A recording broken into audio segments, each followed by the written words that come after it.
Everyone, ഇന്ന് ഞാൻ വന്നിട്ടുള്ളത് നമ്മളുടെ 8ാം ക്ലാസ് ഫിസിക്സിന്റെ ആദ്യത്തേതും രണ്ടാമത്തെയും പാഠഭാഗങ്ങളായിട്ടുള്ള അളവുകളും യൂണിറ്റുകളും ചലനവും ബലവും എന്ന പാഠഭാഗത്തിന്റെ കുറച്ച് ക്വസ്റ്റ്യൻ ആൻസേഴ്സ് ആയിട്ടാണ് വന്നിട്ടുള്ളത്. അപ്പൊ ഇവിടെ നിങ്ങൾക്ക് കാണാനായിട്ട് പറ്റും സമയം 2 മണിക്കൂർ, ആകെ സ്കോർ 60 അല്ലെ. അപ്പൊ 60 മാർക്കും നമ്മളുടെ ഫിസിക്സ് നല്ല ചോദിക്കുന്നത്. അതെങ്ങനെയാന്ന് വെച്ച് കഴിഞ്ഞാൽ നിങ്ങൾക്ക് അറിയാം അല്ലെ, അടിസ്ഥാന ശാസ്ത്രത്തിൽ എന്തൊക്കെയുണ്ട്?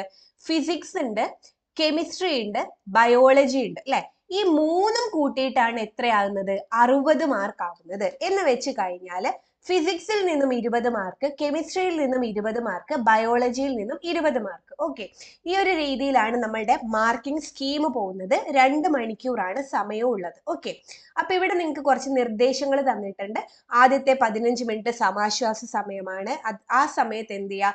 ക്വസ്റ്റ്യൻസ് ഒക്കെ വായിച്ചു നോക്കുക, എങ്ങനെയാണ് ഉത്തരം എഴുതേണ്ടതെന്നൊക്കെ ഒന്ന് മനസ്സിലൊന്ന് നോക്കി വെക്കുക. പിന്നെ എന്താണ്, ABC എന്ന് പറയുന്ന കുറച്ച് വിഭാഗങ്ങളുണ്ട്. അതിലായിട്ട് 10 ചോദ്യങ്ങളാണുള്ളത്. അതിൽ 7ാമത്തെയും 8ാമത്തെയും 10ാമത്തെയും ചോദ്യങ്ങൾക്ക് ചോയ്സ് ക്വസ്റ്റ്യൻസും ഉണ്ട് അല്ലെ. അപ്പൊ അങ്ങനെ ഓപ്ഷൻസ് തന്നു കഴിഞ്ഞാൽ എന്താണ്, ഏതെങ്കിലും ഒന്ന് എഴുതിയാലും മതി എന്നാണ് അർത്ഥം. അപ്പൊ നമുക്ക് നോക്കാം, സെക്ഷൻ A നോക്കാം. 1 മുതൽ 2 വരെയുള്ള ചോദ്യങ്ങൾക്ക് ശരിയായ ഉത്തരം തിരഞ്ഞെടുത്ത് എഴുതുക. 1ഉം 2ഉം അല്ലെ. എല്ലാ ചോദ്യങ്ങൾക്കും ഉത്തരം എഴുതുക. 1ാമത്തെയും 2ാമത്തെയും 2ന്റെയും ഉത്തരം എഴുതണം. അത് ഓരോ ചോദ്യത്തിനും 1 സ്കോർ വീതമാണ് മാർക്കും പറഞ്ഞിട്ടുള്ളത് അല്ലെ. അപ്പൊ ആദ്യത്തെ ക്വസ്റ്റ്യൻ നോക്കാം. അടിസ്ഥാന യൂണിറ്റ് ആയ സെക്കൻഡ് അല്ലെ, അടിസ്ഥാന യൂണിറ്റ് ആയ സെക്കൻഡ് ഉപയോഗിച്ച് നിർണയിക്കാൻ കഴിയുന്ന അളവ് തന്നിരിക്കുന്നവയിൽ നിന്നും കണ്ടെത്തുക എന്നാണ് പറഞ്ഞിട്ടുള്ളത് അല്ലെ. ഈ സെക്കൻഡ് എന്ന് വെച്ച് കഴിഞ്ഞാൽ എന്തിന്റെ യൂണിറ്റ് ആയിരുന്നു? നമ്മളുടെ സമയത്തിന്റെ യൂണിറ്റ് ആയിരുന്നു അല്ലെ. സമയത്തിന്റെ യൂണിറ്റ് ആണ് എന്ത്? സെക്കൻഡ്. അങ്ങനെയെങ്കിൽ ഓപ്ഷൻ നോക്ക്. കുഴിയുടെ ആഴം, കുഴിയുടെ ആഴം നമ്മൾ സമയം വെച്ചാണോ അളക്കുക? അല്ല. അടുത്ത നോക്ക്, പച്ചക്കറികളുടെ തൂക്കം, അത് നമ്മൾ സമയം വെച്ചാണോ അളക്കുക? അല്ല. അടുത്ത നോക്ക്, മത്സര ഓട്ടം പൂർത്തിയാക്കാൻ എടുത്ത സമയം അല്ലെ, അതെന്താണ്? അത് നമ്മൾ സെക്കൻഡ് അല്ലെ, സമയം കൊണ്ടാണ് എന്ത് നോക്കുന്നത്? സമയത്തിന്റെ അളവായിട്ടുള്ള സെക്കൻഡിലാണ് അത് നമ്മൾ രേഖപ്പെടുത്തുകയും ചെയ്യുന്നത് അല്ലെ.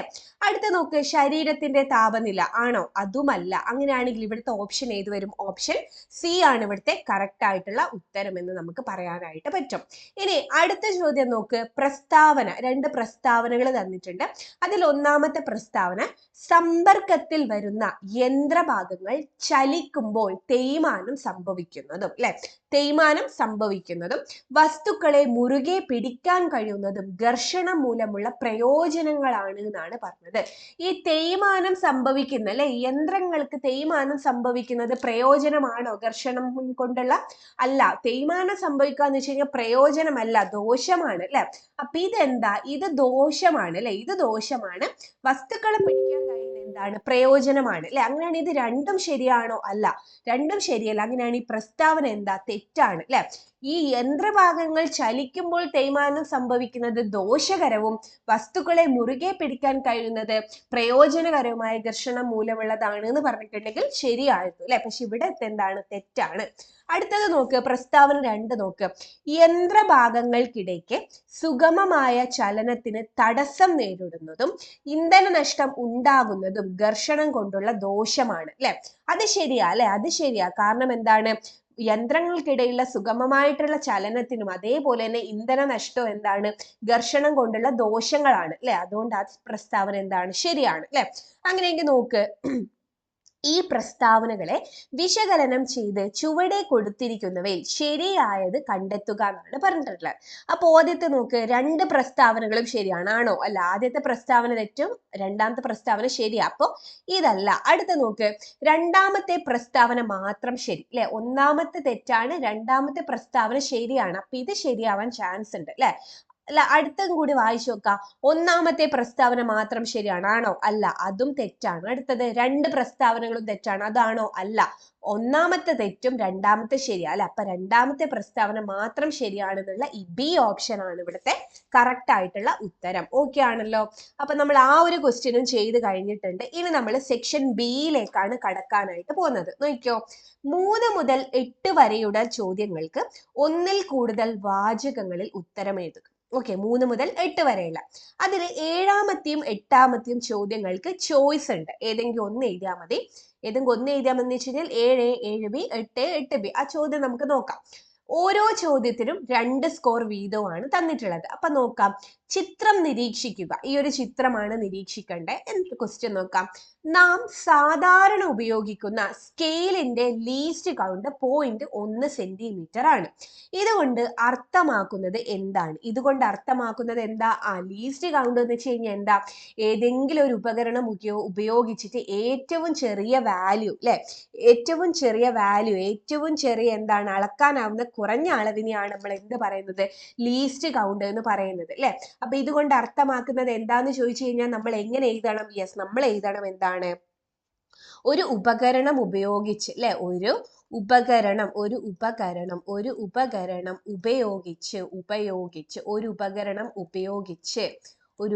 ഉപയോഗിച്ച് അളക്കാവുന്ന, അല്ലെ, അളക്കാവുന്ന ഏറ്റവും കുറഞ്ഞ അളവിനെ, അല്ലെ, ഏറ്റവും കുറഞ്ഞ അളവിനെ, അല്ലെ, ഏറ്റവും കുറഞ്ഞ അളവിനെ എന്തെന്ന് പറയും? ലീസ്റ്റ് കൗണ്ട് എന്ന് പറയും, അല്ലെ.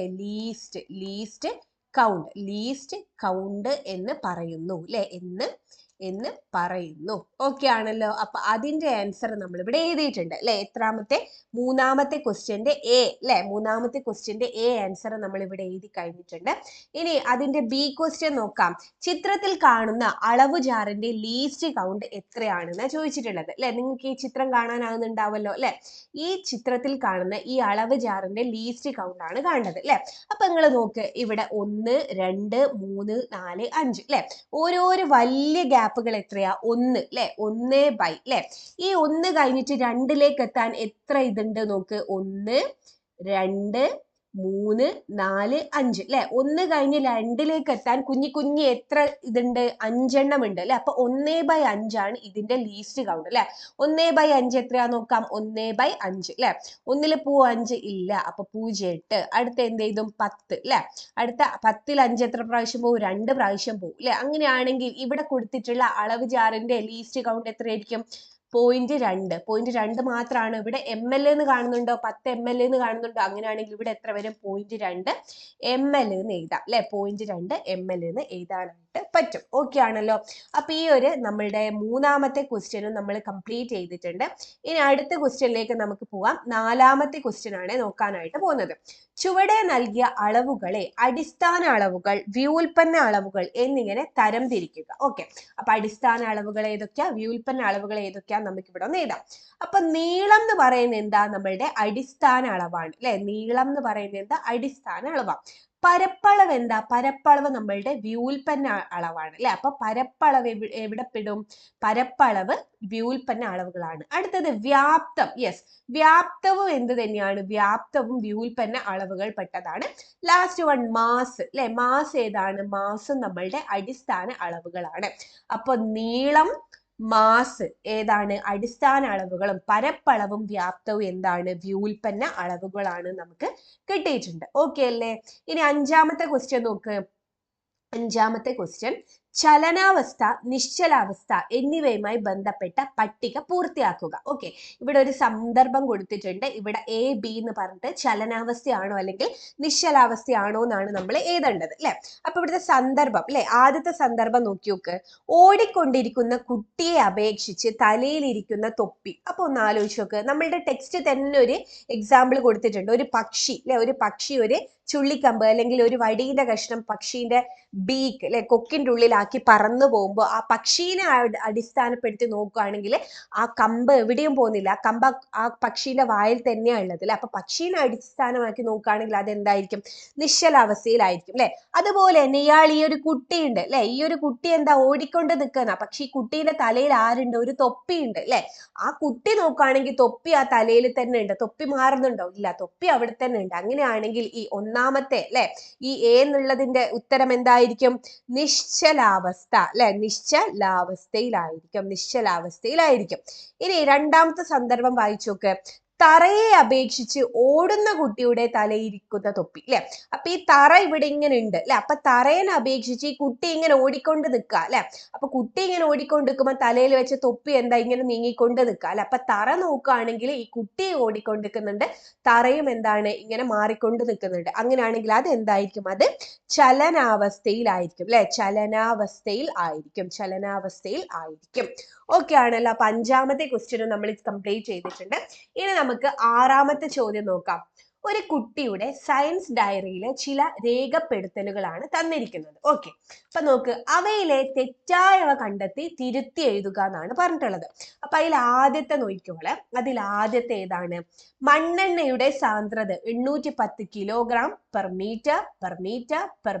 ഇങ്ങനെ ഒന്ന് കൂടുതൽ വരയിട്ട് എഴുതാനായിട്ട് പാടുണ്ടോ? ഇല്ല. അപ്പൊ ഇതെന്താണ്? ഇത് തെറ്റാണ്. അങ്ങനെയാണെങ്കിൽ തെറ്റാണെങ്കിൽ അത് എന്ത് ചെയ്യണം? തിരുത്തി എഴുതാനും കൂടി പറയുന്നുണ്ട്. എങ്ങനെ തിരുത്തി എഴുതാ? 810 കിലോഗ്രാം അല്ലെ. അപ്പൊ എന്ത് ചെയ്തും? 810 കിലോഗ്രാം അല്ലെ പെർ എന്ത് എഴുതണം? മീറ്ററിന്റെ ക്യൂബാണുള്ളത് അല്ലെ. പെർ മീറ്റർ ക്യൂബ് എഴുതണം. ഇങ്ങനെ എഴുതി കഴിഞ്ഞാൽ ഇതിന്റെ ഉത്തരം എന്താണ്? ശരിയാണ് എന്ന് പറയാം അല്ലെ. അടുത്തത് പേനയുടെ നീളം 12 സെന്റിമീറ്റർ. ഇതിലൊരു തെറ്റുമില്ല, ഇത് ശരിയാ. അടുത്ത നോക്ക്, വസ്തുവിൽ പ്രയോഗിച്ച ബലം 20 ന്യൂട്ടൺ അല്ലെ. ചെറിയ എൻ എന്നാണ് നമ്മൾ എഴുതുക? അല്ല. എന്താ എഴുതുക? ക്യാപിറ്റൽ ലെറ്റർ എൻ എന്നാണ് എഴുതുക അല്ലെ. അങ്ങനെയാണെങ്കിൽ എന്ത് എഴുതണം? 20 എൻ അല്ലെ. ക്യാപിറ്റൽ ലെറ്റർ എൻ എഴുതണം. അടുത്തത് പഞ്ചസാരയുടെ മാസ് 2 kg. ഇതിലും തെറ്റൊന്നുമില്ല, ഇതും എന്ത് തന്നെയാണ്? ശരിയാണ് അല്ലെ. അങ്ങനെയാണ് ഇവിടെ തെറ്റ് വന്നിട്ടുള്ളത് എയും സിയും ആണ് അല്ലെ. എയും സിയും എങ്ങനെ മാറ്റി എഴുതണം? 810 കിലോഗ്രാം പെർ മീറ്റർ ക്യൂബ് എന്നും ഇവിടെ 20 ക്യാപിറ്റൽ ലെറ്റർ ന്യൂട്ടൺ എന്നും കൂടി എഴുതണം. ഓക്കെ അല്ലേ. അപ്പൊ ആ ക്വസ്റ്റ്യൻ നമ്മൾ കംപ്ലീറ്റ് ചെയ്തിട്ടുണ്ട്. ഇനി 7ാമത്തെ ക്വസ്റ്റ്യനിലേക്കാണ് നമ്മൾ കടക്കാൻ പോകുന്നത്. 7ാമത്തെ ക്വസ്റ്റ്യനിൽ ഓറുണ്ട്. ഒന്നുമില്ലെങ്കിൽ നിങ്ങൾക്ക് 7ാമത്തെ എ എഴുതാം, അല്ലെങ്കിൽ 7ാമത്തെ ബി എഴുതാം. ഓക്കെ, വായിച്ചു നോക്ക്. ഞെട്ടറ്റ് വീഴുന്ന മാങ്ങയുടെ ചലനത്തിനും അടിച്ചു തെറിപ്പിക്കുന്ന ക്രിക്കറ്റ് ബോളിന്റെ ചലനത്തിനും ബലം ആവശ്യമാണല്ലോ. ഈ 2 സാഹചര്യങ്ങളിലും പ്രയോഗിക്കപ്പെട്ടത് ഏത് തരം ബലങ്ങളാണെന്ന് വിശദീകരിക്കുക എന്നാണ് പറഞ്ഞിട്ടുള്ളത് അല്ലെ. അതെങ്ങനെ നമ്മൾ വിശദീകരിക്കുക? നിങ്ങളൊന്ന് ആലോചിച്ച് നോക്ക് അല്ലെ. മാവ് അല്ലെ, ഇതൊരു മാവാണെന്ന് വിചാരിക്കും. മാവിന്റെ മേലെ നിന്ന് ഞെട്ടറ്റ് മാങ്ങ താഴേക്ക് വീണ് അല്ലെ. ആ താഴേക്ക് വീഴാനുള്ള കാരണം എന്താണ്? ഗുരുത്വാകർഷണ ബലമാണ് അല്ലെ. ഗുരുത്വാകർഷണ ബലം കൊണ്ടാണ് വീഴുന്നത് അല്ലെ. നേരെ മറിച്ച് ഒരു ബോൾ ഉണ്ട്, ഒരു ബാറ്റ് ഉണ്ട് അല്ലെ. അപ്പൊ ഈ ബാറ്റിൽ കൊണ്ടിട്ട് ഈ ബോൾ തെറിച്ചു പോവാ എന്ന് വെച്ച് കഴിഞ്ഞാൽ എന്താ? ഇവര് രണ്ടാളും എന്തിൽ വരുന്നുണ്ട്? സമ്പർക്കത്തിൽ വരുന്നുണ്ട് അല്ലെ. ഇവര് രണ്ടാളും എന്തിൽ വരുന്നുണ്ട്? സമ്പർക്കത്തിൽ വരുന്നുണ്ട്. പക്ഷെ ഇവിടെ ഗുരുത്വാകർഷണ ബലം വരികയാണെങ്കിൽ ഇവിടെ സമ്പർക്കം ഉണ്ടോ? ഇല്ല. ഇവിടെ എന്താണ്? സമ്പർക്ക രഹിത ബലമാണ് ഇവിടെ ഉള്ളത് അല്ലെ. സമ്പർക്ക രഹിത ബലമാണ് ഉള്ളത്. അപ്പൊ ഈ മാങ്ങ താഴേക്ക് വീഴുന്നത് എന്താണ്? സമ്പർക്ക രഹിത ബലവും മറ്റേത് ബോള് ബാറ്റിൽ തൊടുന്ന എന്താണ്? സമ്പർക്ക ബലവുമാണ് അല്ലെ. സമ്പർക്ക ബലവുമാണ് നമുക്ക് കിട്ടിയിട്ടുണ്ട്. ഓക്കെ അല്ലേ. അങ്ങനെയെങ്കിൽ അതിന്റെ ഉത്തരം എങ്ങനെ എഴുതുന്നത് നമുക്കൊന്ന് നോക്കാം. നോക്കിക്കോളെ. 7ാമത്തെ ക്വസ്റ്റ്യന്റെ എ ആണ് നമ്മൾ എഴുതാനായിട്ട് പോകുന്നത് അല്ലെ. അപ്പൊ ഞെട്ടറ്റു വീഴുന്ന അല്ലെ. ഞെട്ടറ്റു വീഴുന്ന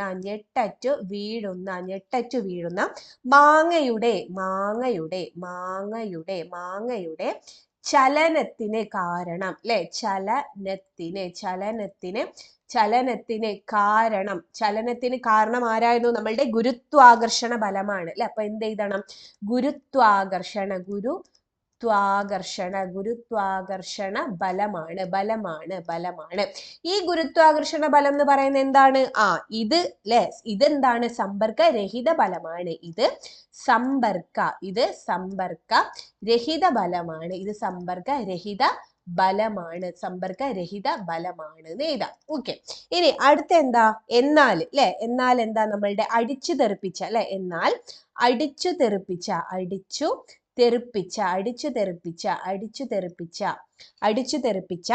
ക്രിക്കറ്റ് ബോളിന്റെ ചലനത്തിന് അല്ലെ. ക്രിക്കറ്റ്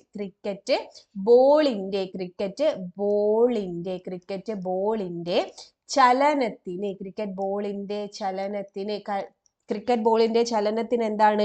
ബോളും ബാറ്റും തമ്മിൽ എന്താവുന്നുണ്ട്? ഒരു സമ്പർക്കത്തിൽ വരുന്നുണ്ട് അല്ലെ. അപ്പൊ ബോളും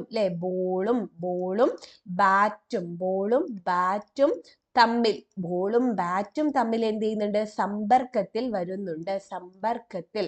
സമ്പർക്കത്തിൽ സമ്പർക്കത്തിൽ വരുന്നുണ്ട് സമ്പർക്കത്തിൽ വരുന്നുണ്ട് സമ്പർക്കത്തിൽ വരുന്നുണ്ട്. അതുകൊണ്ട് തന്നെ ഇത് എന്തായിരിക്കും? ഇത് സമ്പർക്ക ബലമായിരിക്കും അല്ലെ? സമ്പർക്ക ബലമാണ് സമ്പർക്ക ബലമാണ്. ഓക്കെ ആണല്ലോ. അപ്പൊ മാങ്ങ താഴേക്ക് വീഴുന്നത് എന്താ? സമ്പർക്കരഹിത ബലവും. ബോള് ബാറ്റിൽ അടിക്കുന്നത് എന്താണ്? സോറി, ബാറ്റ് ബോളിൽ അടിക്കുന്നത് എന്താണ്? സമ്പർക്ക ബലവും ആണ് എന്ന് കിട്ടും. ഓക്കെ അല്ലേ? അപ്പൊ ഈ ഒരു ക്വസ്റ്റ്യൻ നമ്മൾ ചെയ്ത് കഴിഞ്ഞിട്ടുണ്ട്. ഇനി അടുത്ത ക്വസ്റ്റ്യൻ ഏതാണ്? അതിന്റെ ബി ക്വസ്റ്റ്യൻ അല്ലെ. പരുപരത്ത പ്രതലത്തിലൂടെ ഭാരമുള്ള ഒരു പെട്ടി നിരക്കി നീക്കുമ്പോഴും അതേ പെട്ടി ടയർ ഘടിപ്പിച്ച ട്രോളിയിൽ വെച്ച് നീക്കുമ്പോഴും നാം പ്രയോഗിക്കേണ്ട ബലത്തിന്റെ അളവിൽ വരുന്ന മാറ്റം എന്ത്? കാരണം വിശദമാക്കുക എന്നാണ് പറഞ്ഞിട്ടുള്ളത്. അപ്പൊ ഇവിടെ എന്താന്ന് വെച്ച് കഴിഞ്ഞാൽ ഒരു പെട്ടിയുണ്ട്. ഈ പെട്ടി നമ്മൾ കയറ് കെട്ടിയോ എന്തെങ്കിലും വെച്ചിട്ട് നിലത്തൂടെ നിരക്കി നീക്കുന്നു. നേരെ മറിച്ച് ആ പെട്ടി എന്താ? ഒരു ട്രോളിയിൽ വെച്ച്, ട്രോളി എന്ന് വെച്ച് കഴിഞ്ഞാൽ അതിന് എന്തുണ്ടാവും? വീലുണ്ടാവും അല്ലെ? ആ വീലിൽ വെച്ചിട്ട് നമ്മൾ വലിക്കുന്നത്. അങ്ങനെയാണെങ്കിൽ ഇതും തമ്മിലുള്ള വ്യത്യാസം എന്താ? ഇങ്ങനെ നിരക്കി നീക്കുമ്പോ എന്താ? നിരക്കി നീക്കുമ്പോൾ കൂടുതൽ ബലം ആവശ്യം ഉണ്ടാവും അല്ലെ? ഇങ്ങനെ ഒരു ട്രോളി അല്ലെ, ട്രോളി എന്ന് വെച്ച് കഴിഞ്ഞാൽ ടയർ ഉണ്ടാവും. ടയറിലുള്ള സാധനത്തിൽ വെച്ച് വലിക്കുമ്പോഴോ അധികം ബലം പ്രയോഗിക്കേണ്ടി വരൂല അല്ലെ? കാരണം ഇതെന്താണ്? ഇത് നിരങ്ങൽ ഘർഷണമാണ് അല്ലെ? നിരങ്ങൽ ഘർഷണമാണ്. ഇതെന്താണ്? ഇത് ഉരുളലാണ് അല്ലെ? ഇത് ഉരുളലാണ്. അപ്പൊ നമുക്ക് ഇവിടെ ഏറ്റവും കൂടുതൽ ബലം വേണ്ടത് എവിടെയാണ്? ഇങ്ങനെ നിരക്കി നീക്കുമ്പോഴാണ് ഏറ്റവും കൂടുതൽ ബലം വേണ്ടി വരുന്നത്. അപ്പൊ അതിന്റെ ആൻസർ എങ്ങനെ എഴുതാൻ നമുക്കൊന്ന് നോക്കാം അല്ലെ? ഏഴാമത്തെ ക്വസ്റ്റ്യന്റെ ബി ആണ് എഴുതാനായിട്ട് പോകുന്നത്. ടയർ ഘടിപ്പിച്ച അല്ലെ? അപ്പൊ ടയർ ഘടിപ്പിച്ച ട്രോളിയിൽ വെച്ച് ടയർ ഘടിപ്പിച്ച ട്രോളിയിൽ വെച്ച് നീക്കുമ്പോൾ അല്ലെ? നീക്കുമ്പോൾ എന്താ സംഭവിക്കുന്നത്? നീക്കുമ്പോൾ കുറച്ച് ബലം മതി അല്ലെ? കുറച്ച് ബലം മതി. എന്നാലോ നിരക്കി നീക്കുമ്പോഴാണെങ്കിൽ അല്ലെ? നിരക്കി നീക്കുമ്പോൾ എന്താണ്? നിരക്കി നീക്കുമ്പോൾ കൂടുതൽ ബലം ആവശ്യമാണ് അല്ലെ? കൂടുതൽ ബലം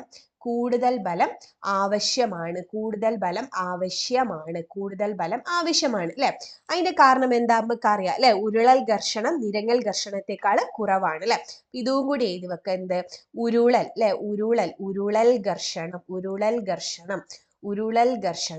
നിരങ്ങൽ ഘർഷണത്തെക്കാൾ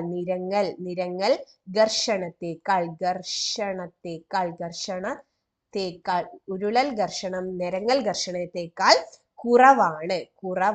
ഓക്കെ ആണല്ലോ? യെസ്. അപ്പൊ ഇതാണ് നമ്മളുടെ അതിന്റെ ആൻസർ വരുന്നത്. ഓക്കെ അല്ലേ? ഇനി അടുത്ത ക്വസ്റ്റ്യൻ നമുക്ക് നോക്കാം. അടുത്തത് എട്ടാമത്തെ ക്വസ്റ്റ്യൻ ആണ് നോക്കാനായിട്ട് പോകുന്നത്. ഓക്കെ, എട്ടാമത്തെ ക്വസ്റ്റ്യൻ 2 ക്വസ്റ്റ്യൻ ഉണ്ട്. ഒന്നില്ലെങ്കിൽ ആദ്യത്തേത് അല്ലെങ്കിൽ രണ്ടാമത്തേത് ചെയ്താൽ മതി. ആദ്യത്തെ ക്വസ്റ്റ്യൻ, ഒരു ബസ് 15 സെക്കൻഡ് കൊണ്ട് 225 മീറ്റർ ദൂരം സഞ്ചരിച്ചു. ഒരു കാറോ 21 സെക്കൻഡ് കൊണ്ട് 294 മീറ്റർ ദൂരം സഞ്ചരിച്ചു. അങ്ങനെയെങ്കിൽ ഈ 2 വാഹനങ്ങളുടെയും വേഗം കണക്കാക്കി ഇതിൽ വേഗം കൂടിയ വാഹനം ഏതെന്ന് കണ്ടെത്തി എഴുതുക എന്നാണ് പറഞ്ഞിട്ടുള്ളത്. നമുക്ക് നോക്കാം. നമ്മളുടെ കയ്യിൽ ആരുണ്ട്? ബസ്സും ഉണ്ട്, കാറും ഉണ്ട് അല്ലെ? നമ്മളുടെ കയ്യിൽ ഒറ്റൊരു മിനിറ്റ് ഒന്ന് പെൻ എടുക്കട്ടെ. നമ്മളുടെ കയ്യിൽ ആരൊക്കെയുണ്ട്? ബസ് ഉണ്ട്. നമ്മളുടെ കയ്യിൽ ബസ്സും ഉണ്ട്. അതേപോലെ തന്നെ നമ്മളുടെ കയ്യിൽ ആരുണ്ട്? കാറും ഉണ്ട് അല്ലെ? ബസ്സും ഉണ്ട്, കാറും ഉണ്ട് അല്ലെ?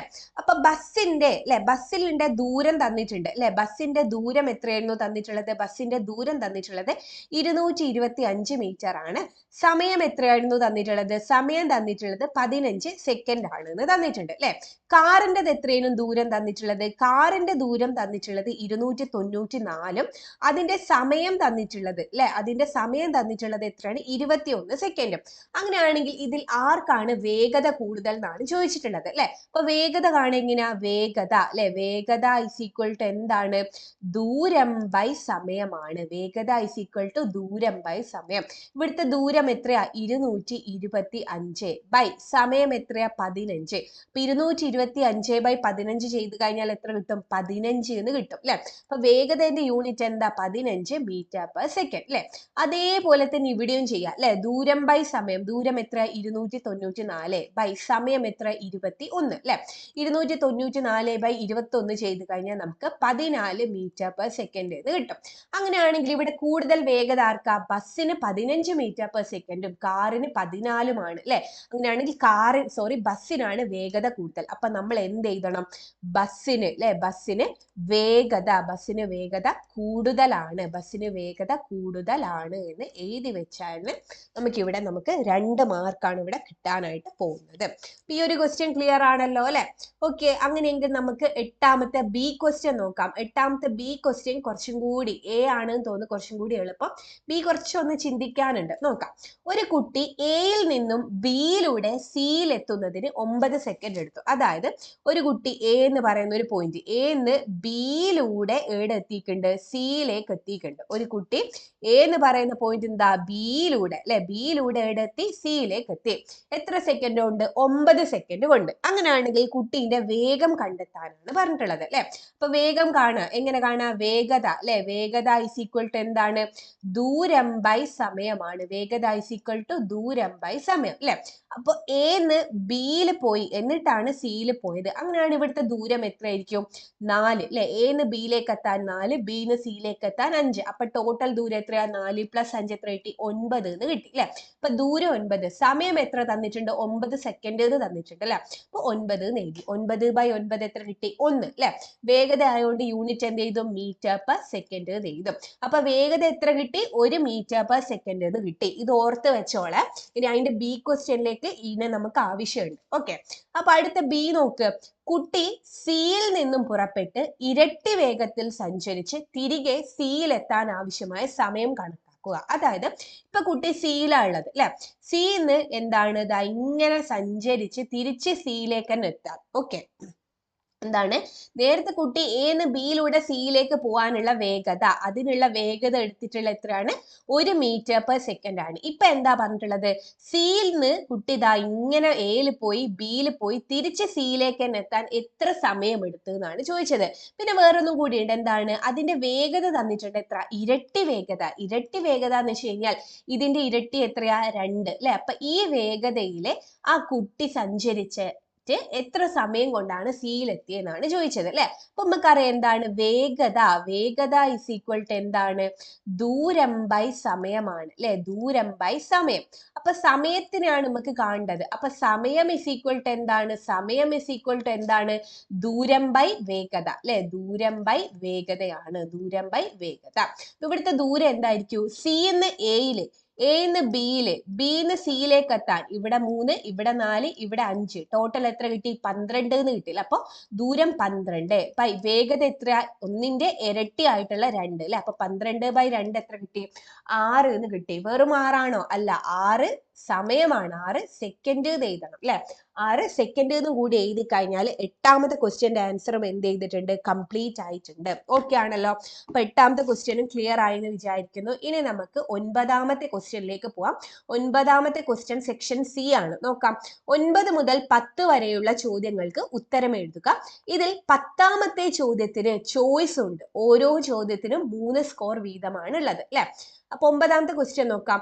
ഒരു കാറിന്റെ ഓഡോമീറ്ററിൽ 8000 കിലോമീറ്റർ എന്നും സ്പീഡോമീറ്ററിൽ 40 km/h എന്നും കണ്ടു. ഓക്കെ, ഒരു വാഹനം ഉണ്ട്, ഒരു കാർ ഉണ്ട്, അതിൽ ഓഡോമീറ്ററിൽ 8000 കിലോമീറ്ററിനും സ്പീഡോമീറ്ററിൽ 40 km/h എന്നും കണ്ടു. അങ്ങനെയെങ്കിൽ വാഹനം ഇതുവരെ സഞ്ചരിച്ച ദൂരം എത്രയാണെന്ന് ചോദിച്ചിട്ടുള്ളത് അല്ലെ. നമുക്കറിയാം ദൂരം കാണിക്കുന്ന ആളാണ് ആര്, ഓഡോമീറ്റർ അല്ലെ. വേഗത കാണിക്കുന്ന ആളാണ് സ്പീഡോമീറ്റർ അല്ലെ. അപ്പൊ ഇവിടെ എന്താ ചോദിച്ചിട്ടുള്ളത്, ഇതുവരെ സഞ്ചരിച്ച ദൂരം അല്ലെ. അപ്പൊ ഓഡോമീറ്റർ ആണ് ദൂരം കാണിക്കുക. അപ്പൊ ഇതുവരെ സഞ്ചരിച്ച ദൂരം എത്രയായിരിക്കും, 8000 കിലോമീറ്റർ ആയിരിക്കും അല്ലെ. 8000 കിലോമീറ്റർ ആയിരിക്കും.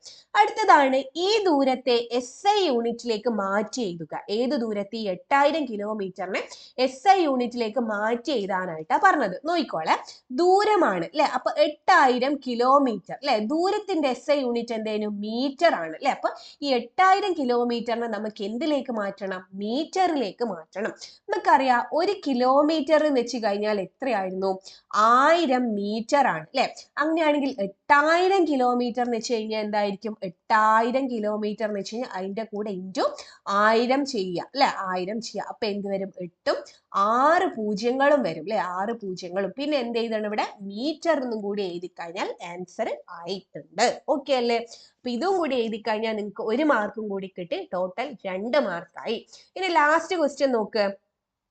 റോഡ് അപകടങ്ങൾ ഒഴിവാക്കാൻ കാൽനടക്കാർ പാലിക്കേണ്ട 2 നിയമങ്ങൾ എഴുതുക എന്നാണ് പറഞ്ഞിട്ടുള്ളത് അല്ലെ. നമ്മളുടെ ടെക്സ്റ്റിൽ പഠിക്കാനൊന്നുമില്ല, പക്ഷെ നമുക്ക് എഴുതാനായിട്ട് പറ്റുന്നതാണ് അല്ലെ. കാൽനട യാത്രക്കാർ പാലിക്കേണ്ട 2 കാര്യങ്ങൾ അല്ലെ. എന്താ, നമുക്ക് ആദ്യം തന്നെ എന്ത് ചെയ്താ, നമ്മള് കാൽനട യാത്രക്കാരാണെങ്കിൽ എന്താണ്, സീബ്ര അല്ലെ, സീബ്ര ലൈൻ കേട്ടിട്ടുണ്ടാവല്ലോ അല്ലെ. അപ്പൊ സീബ്ര ലൈനിലൂടെ മാത്രം അല്ലെ, സീബ്ര ലൈനിലൂടെ മാത്രം റോഡ് അല്ലെ, സീബ്ര ലൈനിലൂടെ മാത്രം റോഡ് മുറിച്ചു കടക്കുക അല്ലെ. ഒരു പോയിന്റ് ആയല്ലോ അല്ലെ. ഇനി ഒരു പോയിന്റ് കൂടി വേണം. ഒരു പോയിന്റ് നമുക്ക് എന്ത് ചെയ്താ, നമ്മൾ നടക്കുകയാണെങ്കിൽ ഏത് വശം ചേർന്ന് വേണം നടക്കാനായിട്ട്, വലതുവശം അല്ലെ, റോഡിന്റെ വലതുവശം ചേർന്ന് വേണം നടക്കാനായിട്ട്. അപ്പൊ അതും കൂടി എഴുതാ അല്ലെ. അപ്പൊ റോഡിന്റെ വലതുവശം ചേർന്ന്, റോഡിന്റെ വലതുവശം ചേർന്ന് നടക്കുക. ഈ 2 പോയിന്റും കൂടി എഴുതി കഴിഞ്ഞ് നിങ്ങൾക്ക് അവിടെയും ഒരു മാർക്കും കൂടി കിട്ടി. ടോട്ടൽ 3 മാർക്ക് നിങ്ങൾക്ക് നേടാനായിട്ട് പറ്റുന്നതാണ്. ഓക്കെ, ഇനി അടുത്ത ക്വസ്റ്റ്യൻ ആണ് പത്താമത്തേന് 2 ഓപ്ഷൻസ് ഉണ്ട്. ഒന്നില്ലെങ്കിൽ എ എഴുതാം, അല്ലെങ്കിൽ ഏത് എഴുതാം, ബി എഴുതാം. ഒന്നാമത്തെ ക്വസ്റ്റ്യൻ നോക്കാം. നിശ്ചിത ആകൃതിയില്ലാത്ത ഒരു കല്ലിന്റെ സാന്ദ്രത തന്നിട്ടുണ്ട്. ഒരു കല്ലിന്റെ എന്ത് തന്നിട്ടുണ്ട്, സാന്ദ്രത തന്നിട്ടുണ്ട്. അളവുചാറ്, ജലം, നൂല് ഇവ ഉപയോഗപ്പെടുത്തി ഈ കല്ലിന്റെ മാസ് കണ്ടെത്തുന്നതിന് ഒരു പ്രവർത്തന ക്രമം വിവരിക്കുക എന്നാണ് പറഞ്ഞിട്ടുള്ളത് അല്ലെ. ഇത് നമ്മളെ ടെക്സ്റ്റ് തന്നെ ഉള്ള ഒരു ചോദ്യം അല്ലെ. ഒരു കല്ലിന്റെ എന്ത് തന്നിട്ടുണ്ട്, സാന്ദ്രത തന്നിട്ടുണ്ട്. നോക്കിക്കോളെ, ഒരു കല്ലുണ്ട്, ഇങ്ങനെയുള്ള എന്തോ ഒരു ഷേപ്പുള്ള കല്ലുണ്ട്. അതിന്റെ എന്ത് തന്നിട്ടുണ്ട്, സാന്ദ്രത തന്നിട്ടുണ്ട്. എന്ത് കാണാനാ പറഞ്ഞിട്ടുള്ളത്, ഈ കല്ലിന്റെ മാസ് കാണാനാ പറഞ്ഞത്. കല്ലിന്റെ എന്ത് കാണണം, മാസ് നമുക്ക് കാണണം. അതിന് എളുപ്പമാണല്ലോ, നിങ്ങളൊന്ന് ആലോചിച്ച് നോക്കുക. ഒരു ജാറ് തന്നിട്ടുണ്ട്, പിന്നെ എന്താണ്, വെള്ളവും തന്നിട്ടുണ്ട്. ഇത് വെള്ളാണെന്ന് വിചാരിക്കുക. പിന്നെ ഒരു നൂല് തന്നിട്ടുണ്ട്, പിന്നെ എന്താ, ഒരു കല്ലും തന്നിട്ടുണ്ട് അല്ലെ. അപ്പൊ ആ നൂല് ഈ കല്ലിൽ ഇങ്ങനെ കെട്ടിയിട്ട് ഈ വെള്ളത്തിലേക്ക് മുക്കുക അല്ലെ. ആദ്യം വെള്ളത്തിന്റെ അളവ് ഇവിടെയാണെങ്കിൽ ഈ കല്ല് ഇതിലേക്ക് മുക്കുകയാണെങ്കിൽ ഈ വെള്ളത്തിന്റെ അളവ് എന്ത് ചെയ്യും, അളവ് കുറച്ചും കൂടി മേലോട്ടേക്ക് ഉയരുന്നതായിട്ട് നിങ്ങൾക്ക് കാണാനായിട്ട് പറ്റും അല്ലെ.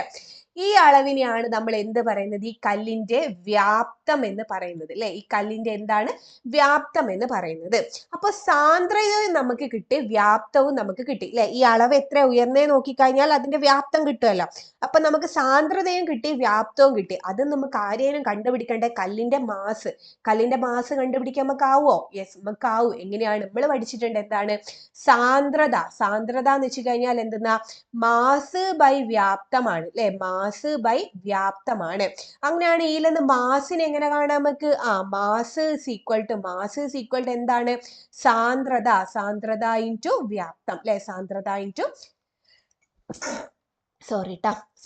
ഇൻറ്റു വ്യാപ്തം എന്ന് കിട്ടും. അപ്പൊ സാന്ദ്രത ഓൾറെഡി തന്നിട്ടുണ്ട്, അതിവിടെ എഴുതുക. ഇൻറ്റു എന്ത് എഴുതുക, വ്യാപ്തം. നമ്മളിവിടെ കല്ലിനെ തൂക്കിയിട്ട് എത്ര ഉയർന്നെന്ന് വെച്ച് കഴിഞ്ഞാൽ അതാണ് ഈ കല്ലിന്റെ വ്യാപ്തം അല്ലെ. അപ്പൊ അങ്ങനെ നമുക്ക് ഈ കല്ലിന്റെ മാസ് കാണാനായിട്ട് പറ്റിയിട്ടുണ്ട്. ഓക്കെ ആണല്ലോ. അപ്പൊ ഇതെങ്ങനെ നമുക്ക് എഴുതാമെന്നുള്ളത് കൂടി ഞാനിവിടെ എഴുതി തരാം. അപ്പൊ ആദ്യം നമ്മൾ എഴുതേണ്ടത് നൂല് ഉപയോഗിച്ച് അല്ലെ, നൂല് ഉപയോഗിച്ച് കല്ലിൽ കെട്ടിയ ശേഷം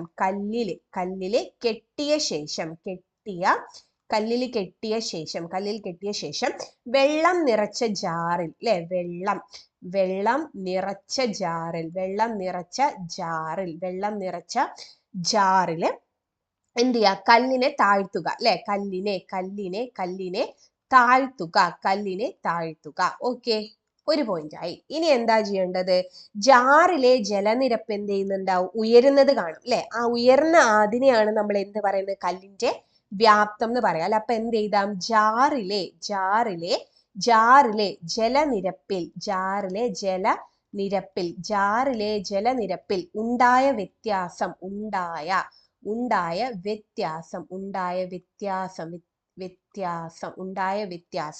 കല്ലിന്റെ വ്യാപ്തത്തെ കാണിക്കുന്നു അല്ലെ. കല്ലിന്റെ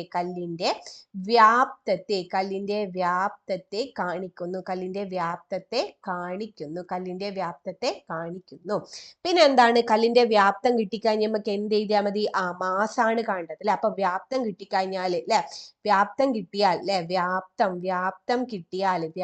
കിട്ടിയാൽ എന്ത് ചെയ്താൽ മതി, മാസ് ഈസ് ഈക്വൽ ടു എന്താണ്, സാന്ദ്രത അല്ലെ. സാന്ദ്രത ഗുണിക്കണം എന്താണ്? വ്യാപ്തമാണ്. സാന്ദ്രത ഗുണിക്കണം വ്യാപ്തമാണ്. അങ്ങനെ നമുക്ക് കല്ലിന്റെ മാസ് കാണാനായിട്ട് പറ്റുന്നതാണ്. ഓക്കെ ആണല്ലോ. അപ്പൊ ആ ഒരു ക്വസ്റ്റ്യൻ നമ്മൾ കംപ്ലീറ്റ് ചെയ്തിട്ടുണ്ട്. അതിന്റെ ബി ക്വസ്റ്റ്യൻ നോക്കാം. ഒരേ വലിപ്പമുള്ള 100 പേപ്പറുകളുടെ ഒരു പേപ്പറുകളും ഒരു സ്കെയിലും തന്നിട്ടുണ്ട്.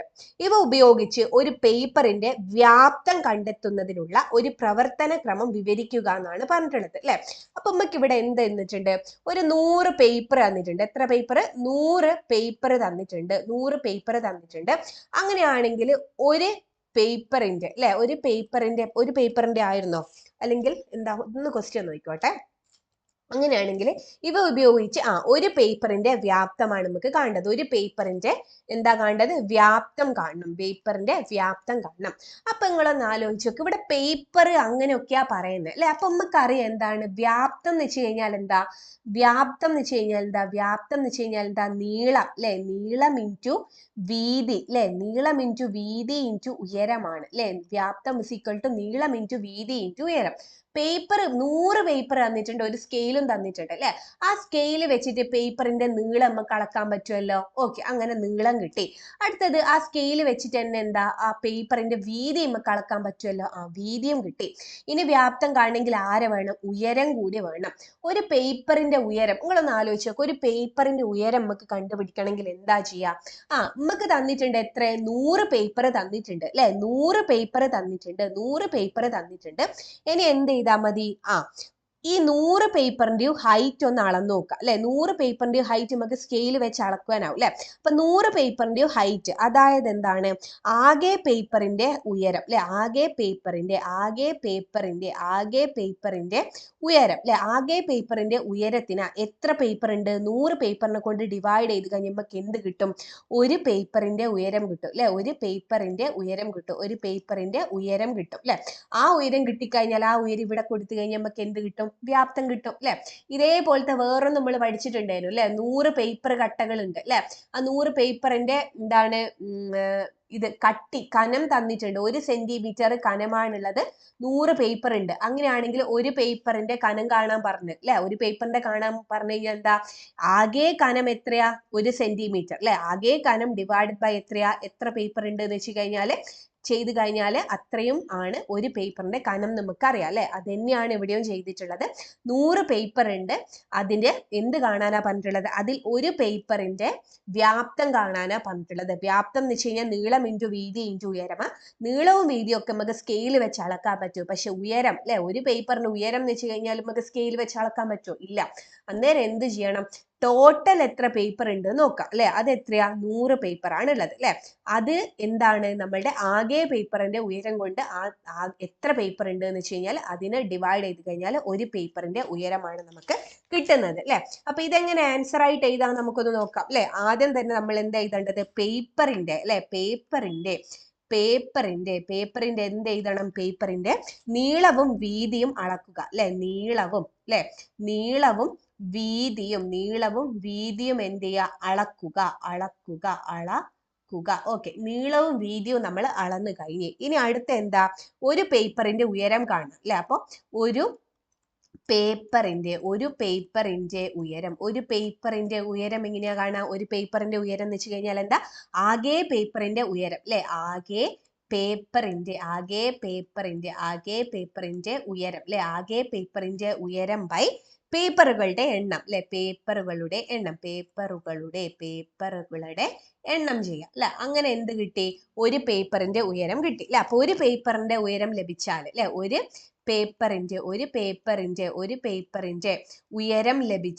പേപ്പറിന്റെ ഉയരം ലഭിച്ചാൽ എന്ത് ചെയ്താൽ മതി? വ്യാപ്തം ഇസ് ഈക്വൽ ടു അല്ലെ. വ്യാപ്തം ഇസ് ഈക്വൽ ടു നീളം അല്ലെ. നീളം ഇൻറ്റു വീതി ഇൻറ്റു ഉയരം കണ്ടാൽ മതി അല്ലെ. ഓക്കെ ആണല്ലോ. യെസ്, അങ്ങനെയാണ് എന്ത് ചെയ്തിട്ടുള്ളത്? നമ്മൾ ഈ ഒരു ഉത്തരം എഴുതിയിട്ടുള്ളത്. ഉയരം എന്നുള്ള ഇവിടെയാണ് എഴുതേണ്ടത്. ഇവിടെ സ്ഥലം ഇല്ല എനിക്ക് എഴുതാൻ, അതുകൊണ്ടാണ് ഇവിടെ താഴെ എഴുതി പോയത് കേട്ടോ. അപ്പൊ ഇത്രയാണ് ഈ ഒരു ചാപ്റ്ററിന് ക്വസ്റ്റ്യൻസ് വന്നിട്ടുള്ളത്. അപ്പൊ എന്തെങ്കിലും ഡൗട്ട് ഉണ്ടെങ്കിൽ, അതായത് ഇതുമായിട്ട് ബന്ധപ്പെട്ട എന്തെങ്കിലും ഡൗട്ട് ഉണ്ടെങ്കിൽ നിങ്ങൾ കമന്റ് സെക്ഷനിലൂടെ അറിയിക്കുക. ഞാൻ ക്ലിയർ ചെയ്ത് തരുന്നതായിരിക്കും. അതേപോലെ തന്നെ വീഡിയോ യൂസ്ഫുൾ ആയിട്ടുണ്ടെങ്കിൽ ഫ്രണ്ട്സിന് ഷെയർ ചെയ്യാനും, ലൈക്ക് ചെയ്യാനും, സബ്സ്ക്രൈബ് ചെയ്യാനും, കമന്റ് ചെയ്യാനും മറക്കരുത്. അപ്പൊ എല്ലാവർക്കും all the best. Thank you.